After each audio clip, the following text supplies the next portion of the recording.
स्वागत है आप सभी का आपके अपने चैनल द रिटेल इन्वेस्टर में।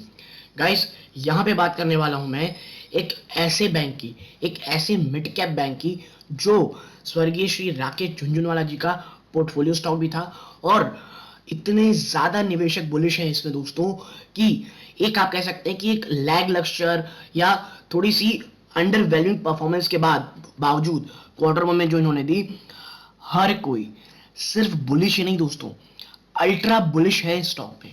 ठीक है, क्या है इसका रीजन कि अचानक से लोग इतने ज्यादा बुलिश हो गए स्टॉक में और इस स्टॉक को लेकर के लॉन्ग टर्म में किस प्रकार की कह सकते हैं आप, आपका आपके लिए आपका नजरिया होना चाहिए यदि निचले स्तरों पे है, क्योंकि स्टॉक लास्ट ट्रेडिंग सेशन में दोस्तों 10% से भी ज्यादा भाग चुका है। तो अब इन स्तरों में क्या करना है, क्योंकि बहुत बड़ी रेजिस्टेंस के सामने खड़ा हुआ है। ठीक है, इन तमाम चीजों में चर्चा करेंगे। वीडियो को अंत तक देखिएगा, बहुत इंफॉर्मेटिव, बहुत एजुकेटिव होगी। लेकिन आगे बढ़ने से पहले अगर आप इस चैनल पहली बार आए हैं, प्लीज सब्सक्राइब का बटन दबा दें। वीडियो अच्छी लगती हो लाइक जरूर कीजिएगा। तो अब विदाउट वेस्ट टाइम सीधा लेकर चलता हूं शेयर प्राइस की तरफ। देखिए डीसीबी बैंक, ठीक है, आप देखिए लास्ट ट्रेडिंग सेशन में 10% से भी ज्यादा की तेजी आपको देखने को मिल रही है। कितनी? मोर देन 10% दोस्तों। ठीक है, 10% से ज्यादा की तेजी। ठीक है, आगे अगर मैं आपके साथ चर्चा करूं, आप देखिए पिछले 5 दिनों में अगर आप देखेंगे, सिर्फ 5 दिनों में 16% की तेजी दोस्तों। ठीक है, एक महीने में देखें तो आप देखिए निचले स्तरों से बात करूं तो आप देखिए इसने 19% से भी ज्यादा की तेजी दिखाई है। रीजन क्या है? देखिए इसका आंसर आपको एक आर्टिकल मिलेगा, देखें इधर, और आर्टिकल में क्वेश्चन स्टार्ट करता है, why should investor bet on DCB bank? Asset quality stress के seems to have peaked, operating efficiency set to improve. देखिए प्रॉब्लम्स के साथ एक समय में थी ना इसकी एसेट क्वालिटी, तो जो तमाम चीजें नेगेटिविटी है वो ऑलरेडी प्राइस इन हो चुकी है। ठीक है, तो एसेट क्वालिटी आने वाले समय बढ़ने बहुत ही अच्छे तरीके से, जो भी प्रॉब्लम थी, जो भी स्ट्रेस था, वो ऑलमोस्ट पीक हो चुका है, यानी वर्स्ट इज ओवर।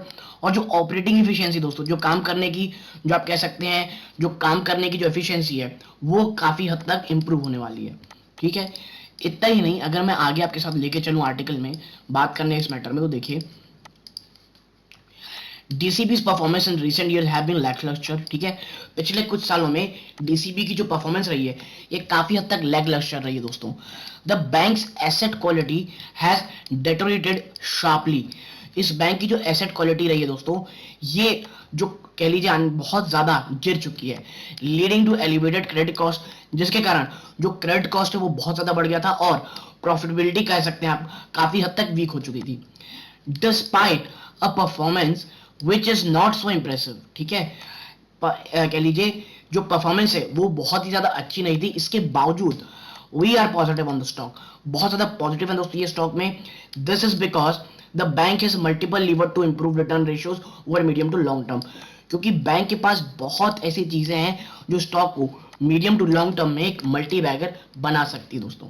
ठीक है, आगे आप देखें, first there has been a pickup in business activities as seen in the quarter one of financial 23 performance।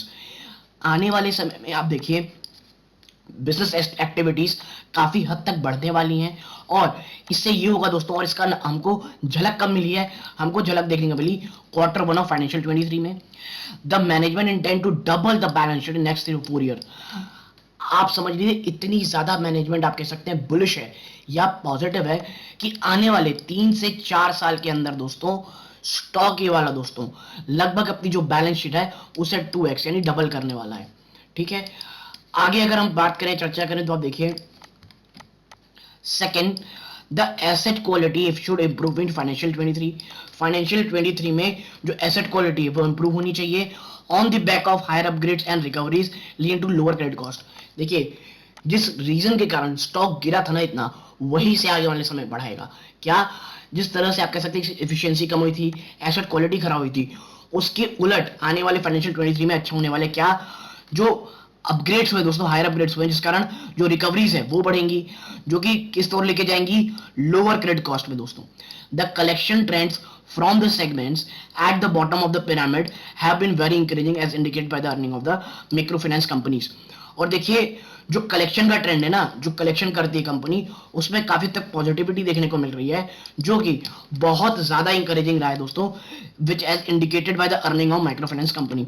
ठीक है, आगे है, moreover in the case of DCB the overall book is well collateralised enhancing the recovery chances. ठीक है, और देखिए जो bank है वो काफी हद तक कह लीजिए कोलेट्रल काफी अच्छा इनके पास है। इसके मतलब कोलेट्रल का फायदा क्या होता है, मतलब क्या होता है दोस्तों, जब आप लोन देते हैं ना तो उसके एवज में कुछ सिक्योरिटी रखते हैं, तो बैंक के पास वो काफी अच्छी है, जिसके कारण रिकवरी के चांसेस भी काफी ज्यादा अच्छे हो रखे हैं।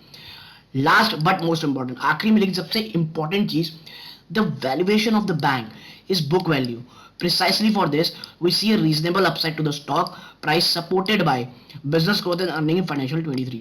ठीक है, आप देखिए आने वाले समय में आप देखेंगे कि जो स्टॉक है दोस्तों, उसका अपसाइड पोटेंशियल बहुत अच्छा है, क्योंकि ये बहुत ही ज्यादा रीजनेबली दोस्तों कि जिस वैल्यू में चल रही है अभी ये, उसकी वहां से बहुत ही रीजनेबल ये होगा कि स्टॉक आपको तेजी दिखा सके। ठीक है, तो यदि आपको मेरी ये छोटी सी एनालिसिस पसंद आई हो, प्लीज वीडियो को लाइक कीजिए, चैनल पहली बार आए सब्सक्राइब जरूर कीजिएगा। यहां तक जुड़े रहे इस बात का बहुत बहुत धन्यवाद। यह इस वीडियो का अंत है। जय हिंद दोस्तों।